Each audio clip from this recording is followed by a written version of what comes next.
to the Not All Love and Light podcast. I'm your host, Romy Moreno, and today we have Tresa Rivera.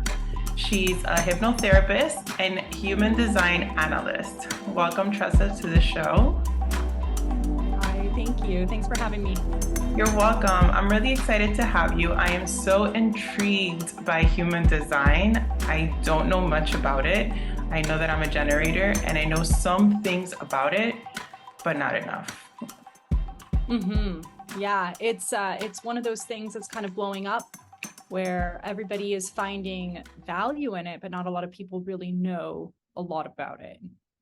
Well, the little things that I've learned about being a generator, like listening to your responses, and what I'm doing is needing to know options. Like for example, somebody asked me if I wanted to go to dinner, and I said yes, give me some options instead of making me decide.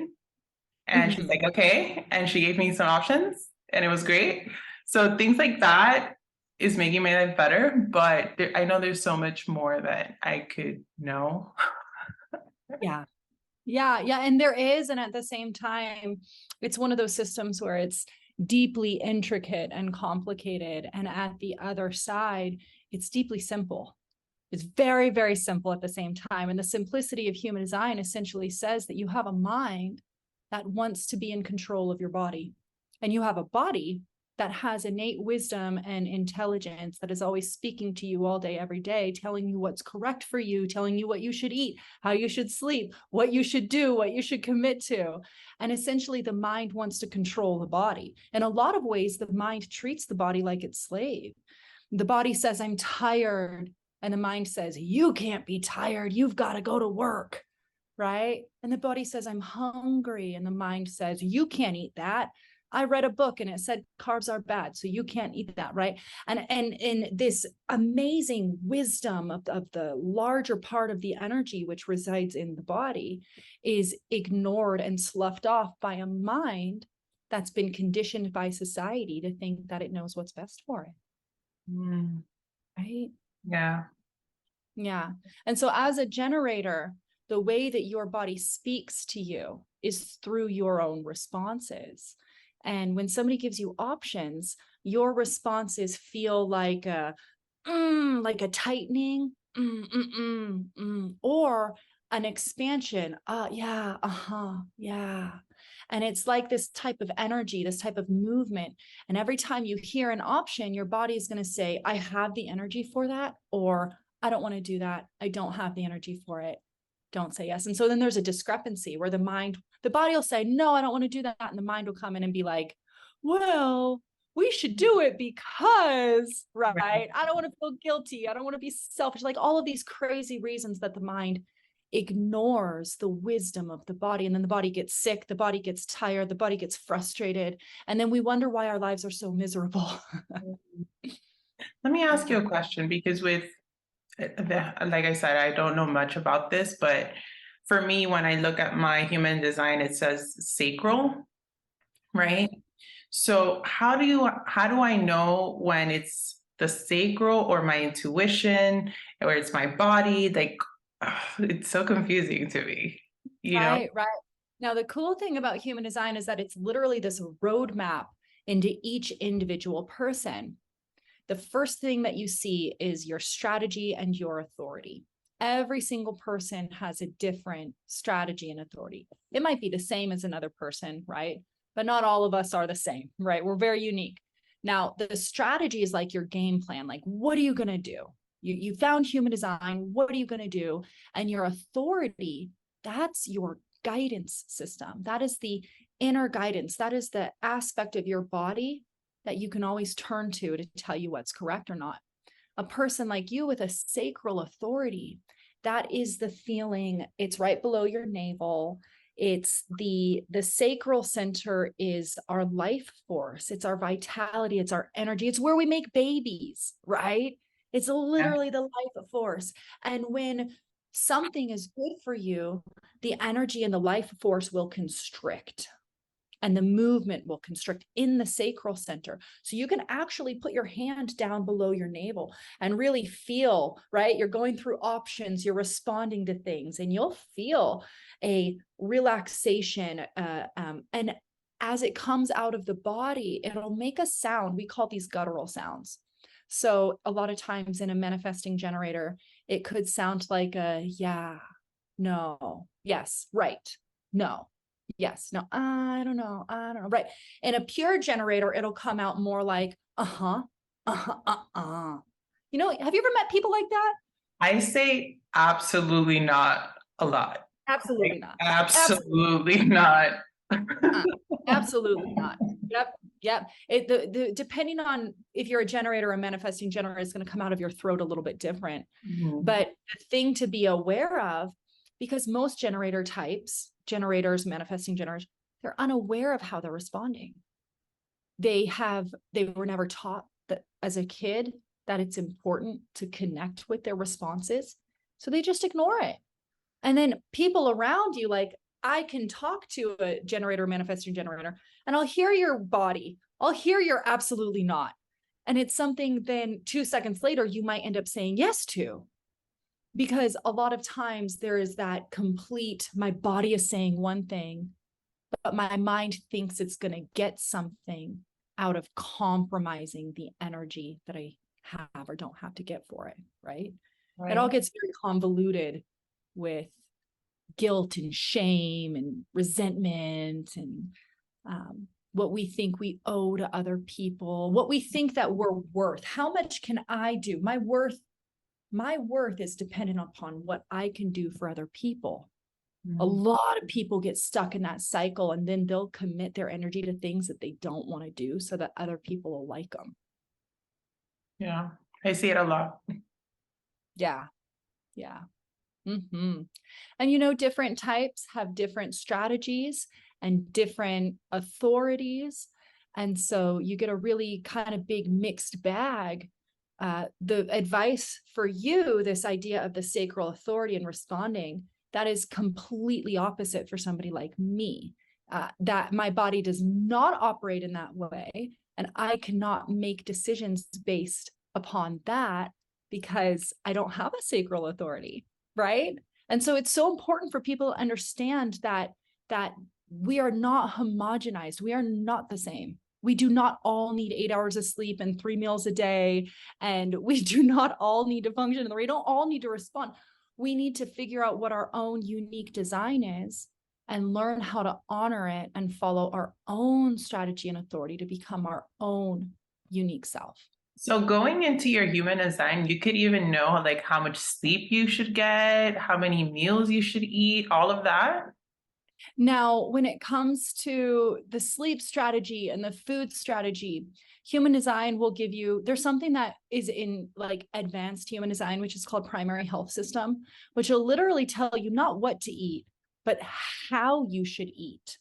And when it comes to sleep strategy, I know somebody like you as a generator type, you need less sleep than a projector or a reflector or even a manifester, right?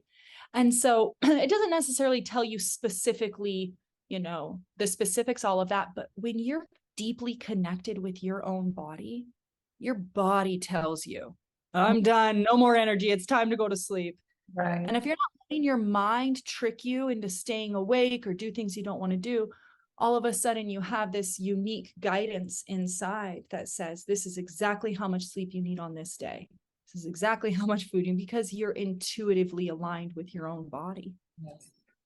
Yeah. It's really funny that we're doing this podcast today because for the last week, like I've decided to quit dieting and restricting and everything and focus more on intuitive eating. It's brilliant. That's absolutely beautiful, you know, because So yeah, because it's yeah. funny and it feels in alignment, and I haven't felt better than I have been in a very long time. Mm-hmm. So I feel like it's very much in alignment with what you're saying. Mm-hmm. Well, and so before I stepped into human design and hypnotherapy, I was a certified personal trainer. I was a certified health coach, and I did a lot of weight loss stuff and a lot of exercise, physical movement stuff with people. And what I know about the physical body is that as a generator type, you're designed to have a massive amount of energy, like a little kid, and you're just buzzing and you're working. Well, what does that mean? It means your metabolism is running at a high, fast rate. And when you start to bring in ideas of restriction, when you start to do things that you don't want to do, you restrict the sacral energy. You restrict that combustion. And what does that do? Well, it slows everything down. It slows everything down. It slows the metabolism down. It slows the body down. It slows the energy down. So when people start, especially for generator types, when they start to intuitively eat again and they stopped restricting, you allow the flow of energy, which allows everything in the body to speed up and metabolize the way that it's supposed to do. Enzymes are allowed to flow. Blood is allowed to flow, right? And we see magic. We see magic. We see bodies turning into the shapes and size that is best suited for them and healthy for them, I think it's really cool. My intuition just told me to give this a try, and I wouldn't restrict foods like in amounts. It was just certain food groups. I would eat more like a paleo diet because certain foods would bloat me, but I do enjoy eating like legumes and stuff like that. So now I'm just incorporating like more probiotics and stuff into my diet so it could help with the bloating and not restricting, and just intuitively eating what I want and stopping when I'm full. And if I'm hungry, not being like, it's too late or it's too early or whatever, and just doing that. Yeah. And it's so brilliant. And it really is worth checking out. There's a lot of different apps and a lot of different sites that you can just look at your eating strategy. So for example, I am a nighttime eater. Now, everything that I've learned about fitness and weight loss and personal training says that you are not supposed to eat at night, that your metabolism doesn't run. But my entire life, I hate breakfast. I don't even like lunch. I don't even get hungry for a snack until around 3. But by the time the sun goes down, I'm starving, and I will eat 2 or 3 meals from the time the sun goes down to the time I go to sleep. And that's correct for my body. There are people out there that are only daytime eaters. There are people out there that are designed to only eat hot foods. People out there that are only designed to eat cold foods. People out there that are only designed to eat one food at a time. And so it's really important to kind of sit with the idea of, how am I supposed to eat? And then find the food groups that align with your intuition. And when you're intuitively eating and you see that food and you're about to put it into your body has a response. Your body's going to be like, yeah, I'm hungry for this, right? Or your body's going to be like, yeah. That happened this morning. Like this morning, I was like, what do I feel like eating? And I was like, I think I just want like English muffin with some raspberry jam on it. So I made that myself. The minute I started eating, I was like, no, I think I want some like turkey slices and cheese on it. And then I toasted it. I'm like, this is so good. I'm so glad. yes, that you listened, that your body said, I need a little protein with this, and you listen. Yeah. And that's a brilliant example for your listeners of what intuitive meat eating really means.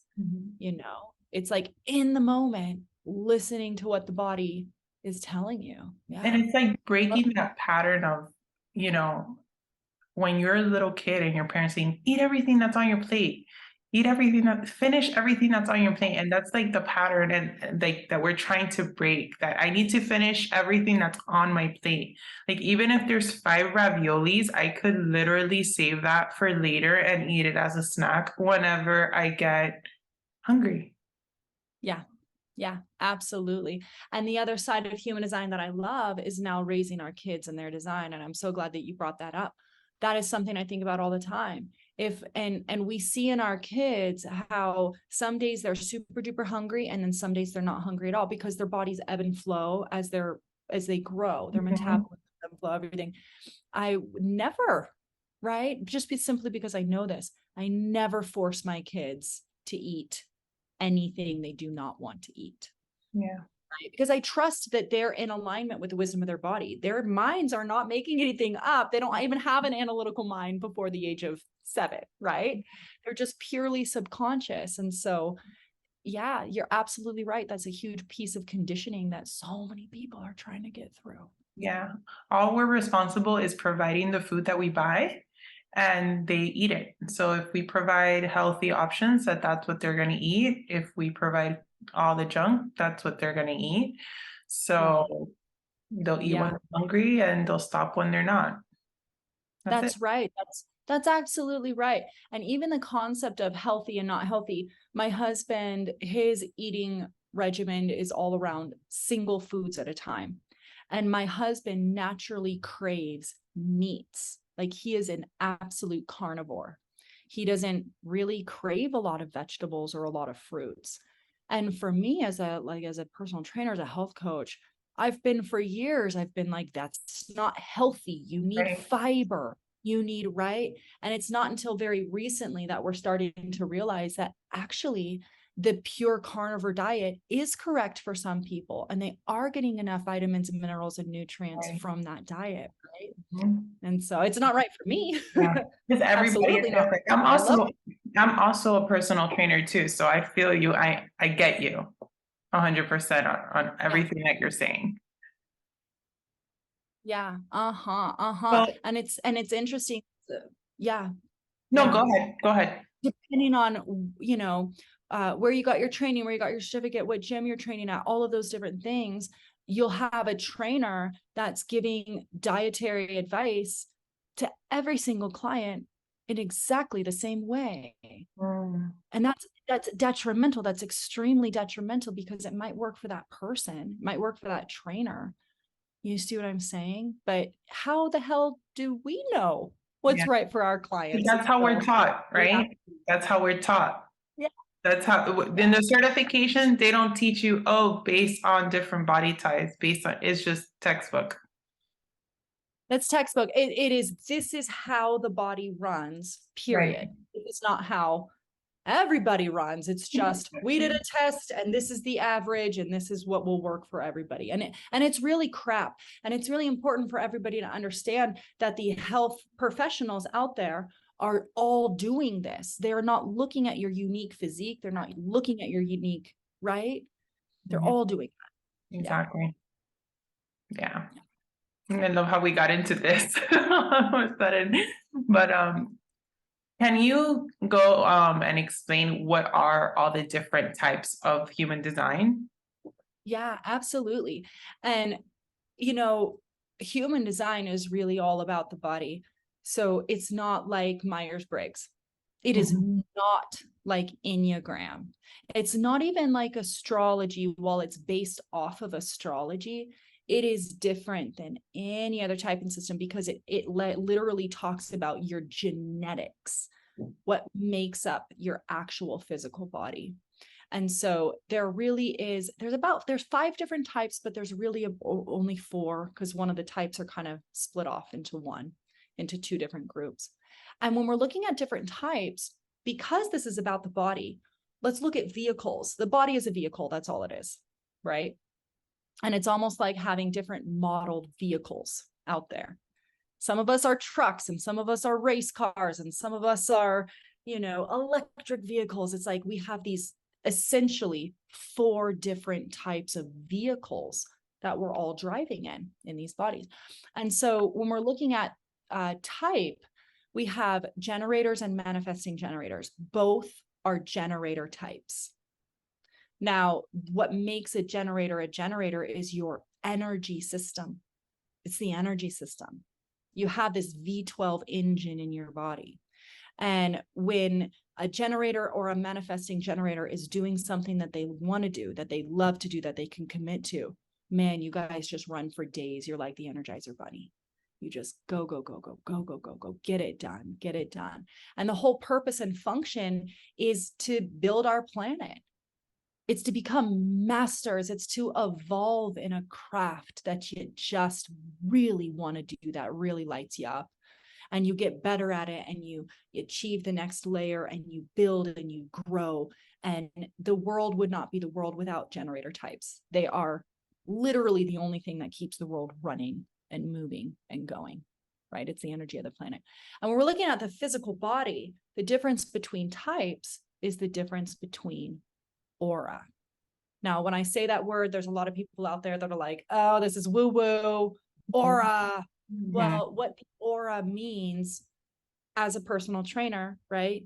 The body runs off of electricity. Every muscle fiber fires with an electrical impulse. The brain, the neurons in the brain are firing off of electrical impulse.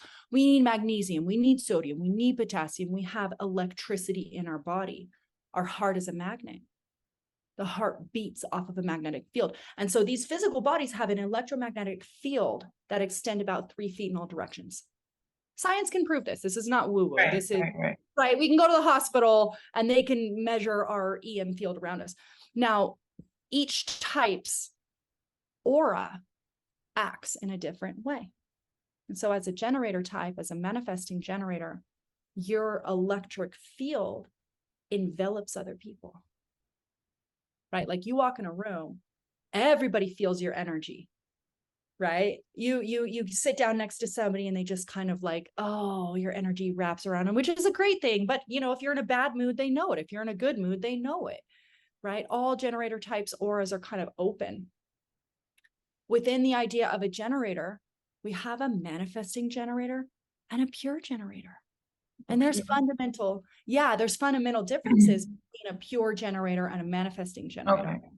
This is my favorite analogy. I'm going to give you my favorite analogy, okay? Life is like a play. And on the set of a play, we have 70% of those people are the actors. You're the stars of the show. You've got all the energy. You're putting the damn thing together, right? Now, when you're looking at these actors, the generators and manifesting generators, pure generators are like script actors. They're building one thing and then they're going to go to the next. They're going to go to this grade school, then high school, then college. And they're really one step at a time. They're very much, I'm going to follow the script and then do this next. And then you have a manifesting generator and you are an improv actor. Manifesting generators are these quirky, creative, their brains are circular thinkers. They're going to skip this step and then jump to this step and then jump to this step. Their brains work in a different way. They're very fast. They're very creative. They're very kind of all over the place. And they don't go one step at a time. As a matter of fact, they'll skip so many steps and then they'll realize that they missed something. And then they have to double back around and then come back and then figure out what it is that they missed. And then. So they're in the same group because of the energy level, but exactly. As a pure generator, just thinking about that like makes me like cringe. Yeah. Well, it's the fundamental of it's just how the brain works. It's just how the energy is connected in the generator and in you're a manifesting generator, right? No, just a pure generator. Pure generator. Oh yeah. Pure generators are powerhouses. Pure generators. So it's kind of like this. You'll have a manifesting, I lost an earring. You'll have a manifesting generator who will climb the stairs and then skip a step and then have to go back down and then climb the mountain and skip a step and go back down. And then you have a manifesting generator that is slowly plucking away up the mountain, up the mountain, up the mountain, and both of you reach the top at the same time. Not one is better than the other, right? As a matter of fact, a lot of times people will look at the pure generators are always trying to like harness manifesting generators. Pure generators are always like, okay, you're all over the board. You're all over the place. Let's settle you down. And the manifesting generator is like, but I want to go. Let me be free. And the manifesting generator is like, no, we've got to do this. And then we've got to do this. And then we've got to do this. And then we've got to do this. Right. But it's the auric field that makes a generator a generator. And the aura is the strategy. So strategy is strategy. You're here to respond. Generators and manifesting generators, you're all here to respond. Right? Okay. Yeah. Yeah. And so going along with this analogy, about 20% of the play, life is a play. We've got all of these generators and manifesting generators, and they're building our world, and it's beautiful. They're mastering systems, doing things they want to do. And then we have directors, and these are projectors. Projectors are about 20% of the population. The projector's aura is focused and gathered and penetrating. And they're here to be leaders and guides and teachers. They sit high up, kind of on this, mountain, and they see things that we do not see. And as a generator type, what do you need? Well, you need questions, you need options to respond to. And what does the generator do? Well, their energy goes inside of your energy, and they have all of this inside information, and they're able to ask you the questions that you don't know that you need to hear. Because how can you find clarity around all of these questions that you know? They're rolling around your head. You need questions that you don't know. You need somebody to come in and ask you these hard things that you haven't thought about. That's how you grow as a generator, right? And that's what projectors naturally do. But because their energy is invasive, it just naturally is. You walk into a room, your energy envelops them, their energy goes inside of them. And if they go up to you and they start to talk to you, it's off-putting. And you're like, why? And because of that, so many projectors feel rejected. They feel left out. They feel lonely. They feel like people don't like them. But it's just because they chase after people. They're here to wait for the invitation. They're here to wait for people to come up to them. And people always will, because they're brilliant and they're insightful, right? And so one of the biggest tools you could have in your life is a projector friend. Two of my best friends are projectors, and they're brilliant, both of them. Yeah. Yeah, they're brilliant people, but their brilliance always has to be recognized. No matter how brilliant a projector is, if they come up to you and give you unsolicited advice, people don't want anything to do with a projector. They have to wait. They're not generators. They're not manifestors. They're not reflectors. They have to wait. Wait for what? Just wait for people to notice you. That's all. Wait for people to see you. Wait for people to hear you. Wait for them to want to hear what you have to say, right? Projectors don't have a lot of energy. They're considered a non-energy type. So they're tired. They need naps. They need rests, right? Moving along in this analogy, because I could literally talk about each type for like 5 hours. We have the script writers, William Shakespeare's and Quentin Tarantino's off in the corner, just like writing the script. We have the manifester. This is the initiator. 9% of the population, and their entire job is to impact the world. They're like the white ball on the cue table, on the billiard table. Nobody moves until a manifestor makes a move. Manifestors initiate everything on our planet. They're here to take action. They're here to take pure action. But the problem is they don't have the energy like a generator to do anything with it. So a manifestor will come in like a wrecking ball and, I want to do this and I want to do this and I'm going to go do this and I'm going to do this. It is the American dream. If you want something, go out and get it. If you want something, go out and do it. Take action steps, be it. And that only works for 9% of the population. And when everybody else tries to initiate, they fail. And then they get frustrated and they get tired and they think to themselves, why didn't that work? Well, because if you're a generator, you're designed to respond. And if you're a projector, you're designed to wait for the invitation. And if you're a reflector, you're designed to wait for your lunar cycle. And so there's this big lie in society that says that everybody should take action to get what they want.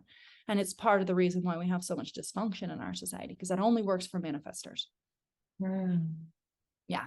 The manifestor aura is closed and repelling. I'm a manifestor. When I walk into a room, my aura pushes this way. It pushes outward. And at an energetic level, that feels threatening to people. They feel intimidated. My whole life until I found human design, I didn't understand why people just don't like me for no reason. Wow. Because at an energetic level, I'm closed, man. I push them away and I'm the nicest person in the world. And I'll walk into a room and I get these glares and I get these like, oh, okay, what do I do? And so what the manifestor does is they'll people please. Oh, why don't you like me? Will you please like me? Will you like me now? Right. And so they're always kind of stuck in this trap of like wanting people to like them, not wanting their energy to be big, while manifestors really are here to make an impact on the world and to be big, not alone, but to find people that align with what they want to do so they can initiate the project and the generators and projectors can get on board and help the project get done. Now, the last type in this analogy is the reflector. Reflectors are only 1% of the population. They are the magical unicorns. They're the audience. They're the critically acclaimed movie critic that's watching the play that says, this play was really, really good, or it sucks. You guys need to do better. I don't like it, right? As a reflector, their charts are white. They have no definition whatsoever. And they're here to sample energy. Their auras are sampling, and then they reflect back to you. So these beings are deeply inconsistent. They're a different person with everybody they meet. They're a different person from day to day. They actually follow the lunar transits, which means every 12 hours, their energy shifts and they have a different personality expression. Now, think about how hard it would be to make a decision if you're a reflector. Yeah, they have to wait an entire month to make decisions, because what'll happen for a reflector, they'll care about something so much. Like they will die if they don't have this thing. And then 2 days later, they literally could care less about it. That is so frustrating. It's deeply confusing for them. Wow. Yeah. Yeah. And so understanding that there are truth tellers, they are our judgers, they are here to look at you and look at your energy and say, you're lying to yourself. Mm-hmm. You think that you're this way, but you're telling yourself a lie because this is the way that I see it. Or they're here to tell us you're doing a great job. Keep doing it. Keep going that way. They're designed to be in the center of a community, and they're designed to have a bunch of people around them so that they can reflect back their community, whether it's healthy or whether it's unhealthy. And if you have a reflector in your life, you are the luckiest person, because they will tell you every single time they are incapable of lying, because all they do is sample energy and reflect it back. Wow. Sometimes you don't want to hear it. Sometimes they're going to tell you things you do not want to hear, but you need to hear, right? That's really cool. Yeah. My 2 kids are generators too, so I'm in a household of the same types. Mm-hmm. Mm-hmm. Mm-hmm. Well, and it's so great for you as a generator mother. Generators are all told what to do from the time you're born, right? Like, have you noticed that? Go to school, eat your food, go to bed, get a job, succeed. Don't date that guy. Don't do that thing, right? You need questions. And so as a generator type, when you have a generator, well, for any type, when you have generator kids, never tell your kids what to do. Always ask them, do you want to go to bed right now, or do you want to go to bed in 5 minutes? Do you want to eat this, or do you want to eat that? Do you want to wear this, or do you want to wear that? Do you want to clean your bedroom now, or do you want me to take away your phone? Right? The more options you give your children, and then you listen to their response. When you say, hey, do you want to help me with this project? And they go, That's my sure. older son always. Well, his body's saying no. That whole thing is just him. His body's saying no. And if you make him do something that he doesn't want to do, he's going to be raised with this conditioned belief that says, I have to do things that I don't want to do, or else I'm bad, or else I should be guilty, or else I'm selfish. Where where to help a generator understand all of his power comes from him doing what he wants to do. Right. It's But, like a kid is never going to want to clean his room. right. But he might want something more. So this is why we leverage, right? So I'm a huge believer of natural consequences. Mm-hmm. The natural consequences of you not cleaning your room is you don't get to hang out with your friends. Do you want to hang out with your friends? Uh-huh. Okay, well, do you want to clean your room? Yeah. You see, because even though he might not want to clean his room, he does want something. And we see this in our society still. And it's really important to tell your son, you see the way that your body is feeling? Your body's telling you that you don't want to do something. It's important to acknowledge that, right? Right? Yeah. Understand, like, you're going to get tired, you're going to get frustrated, you're going to get stuck. And one day you're not going to live in my house and you can have the messiest room that you want. I tell him that. Yeah. Yeah. But until then, the natural consequences, and then show him his response. Do you want to hang your friends? Yeah. Do you want to have your phone? Yeah. Mm-hmm. Right? Yeah. That's a Yeah. good one. I'm definitely going to use that for sure. Yeah. Yeah. Yeah. And now it's a choice. And now he's not forced into cleaning his room. Well, that's okay. You don't have to clean it. You don't have to do something you don't want to do ever. But the natural consequences of this are this. And so if you want this, then that's your choice to do it or not, right? It's deeply empowering. Yeah. I like that. I like that a lot. Because even though for me, I do ask questions like, oh, do you want to eat this or do you want to eat that? That's great. And I give them options. Do you want the whole bed thing? I don't do that. And I do say, you have to eat this because since I am conditioned that way as a child, like, oh, you have to eat your broccoli. You know what I mean? I have done that, right? But now that I started doing the intuitive eating this whole last week, I've been doing things differently with them too. Yeah. Yeah. And I love what you said before, where you're like, it's my responsibility to just buy the food, Mm-hmm. and buy all of the different options and then put it in front of their face. Yeah. How their body, and maybe here's the thing, maybe they don't like steamed broccoli, maybe they like sauteed broccoli with a little butter and cheese, right? Right? And so giving them not just different options of what the food is, but how the food is prepared. Yeah. I go by the produce section and I just ask them like, what vegetable do you like? My little one asked me to buy him a bunch of carrots the other day, and he just started eating them like if he was a rabbit. He just wanted me to leave the whole thing, including the leaves, everything. He just ate the whole thing. And then he wanted cookies, and I'm like, okay, you could have cookies, and you could have carrots, and you could have boiled eggs, whatever. You know what I mean? Balance.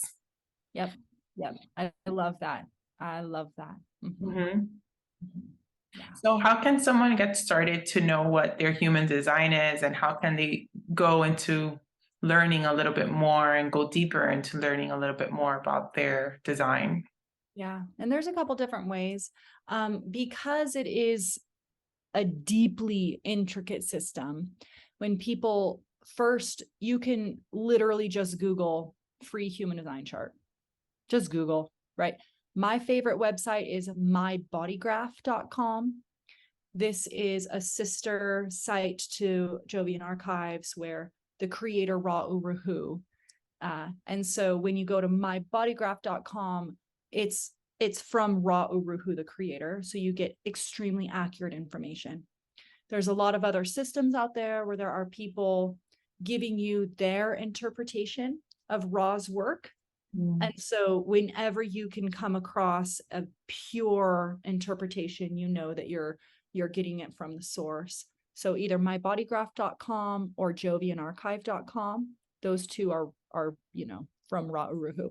And all you need is your birthday, your birth time. The more accurate the time, the better. If you don't have accurate time, you might look up the wrong chart and you might think that you're something you're not. And then, you're in a crisis. Like, it's not good. Like, if you don't know the time that you're born, by the way, your mom doesn't remember what time you're born, especially if you're like 20 or 30 or 40. Like, don't ask your mom. My youngest is 3 and I have no idea what he was born if it wasn't on my birth time. Like, look at your birth certificate. And then you need the place that you're born. And so your birth chart is based off of your birth time, date, and place. And then it'll pop up. It'll tell you on the side, right? Like what your type is, what your strategy is, what your profile is. You'll see all of these different boxes and lines. And if you want to get started by yourself, there's 2 routes to do this. Start going down the Google rabbit hole, right? Google human design generator, human design, sacral authority, human design, 2-4 profile. I don't know what your profile is. But start Googling all of the different aspects on the chart.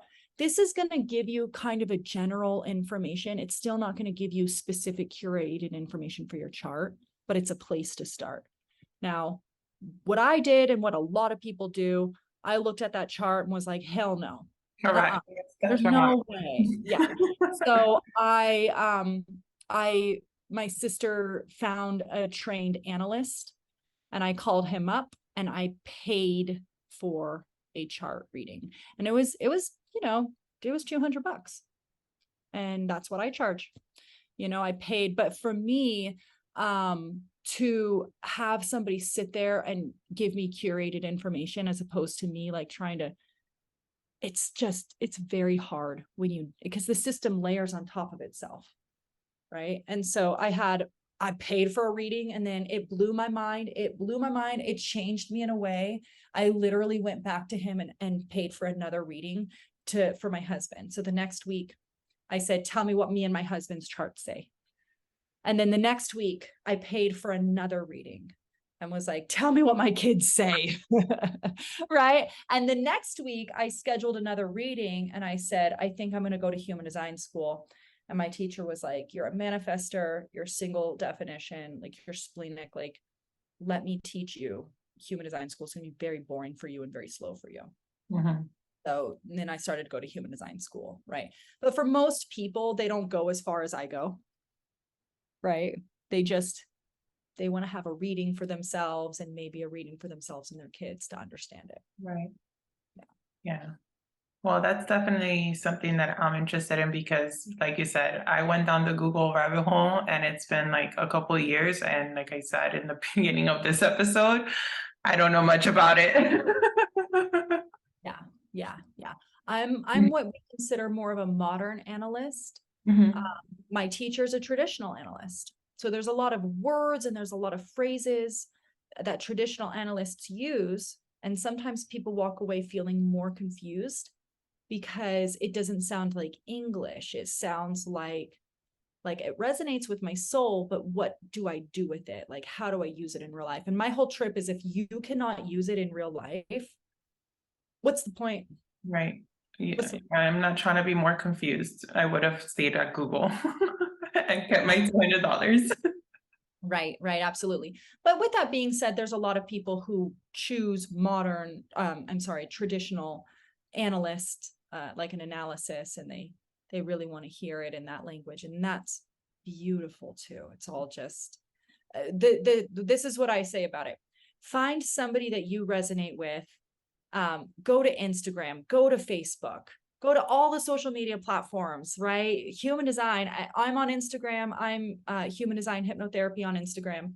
Start following human design people. Google or Instagram human design coaches. There's so many coaches out there that are just human design coaches. And then find somebody that resonates with you and message them and see if they do readings. That's what I would do. Yeah. Awesome. Well, one more time, can you let us know what your handle is and how people could find you? Yes. I am at Human Design Hypnotherapy. And I think there's little under dashes in between human and, human Awesome. design. I will be typing it down on the episode notes for sure. And I want to thank you so much for joining me. Is there anything else you want to close out? Yeah, I just want to say that, on Instagram, sometimes we get those copycat followers.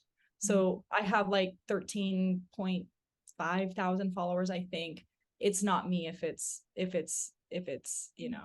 just really challenging, because you know how Instagram is, and there's people that pop up and then they try to message your followers. I will never message people. I do not reach out. I'm not like, hi, hello, beloved, would you like me to do a reading? Like, that's a scam. Right? Don't respond to those people. Yeah. If people want a reading from me, they message me, and we go from there. Yeah. No, this was really lovely. Thank you so much for introducing your listeners to human design. You're welcome. Yes, it was something I definitely wanted to share with my audience. Anything to have my listeners learn a little bit more about themselves is a go for me. Yeah. All right, guys, thanks so much for listening in. And remember, it's not all love and light.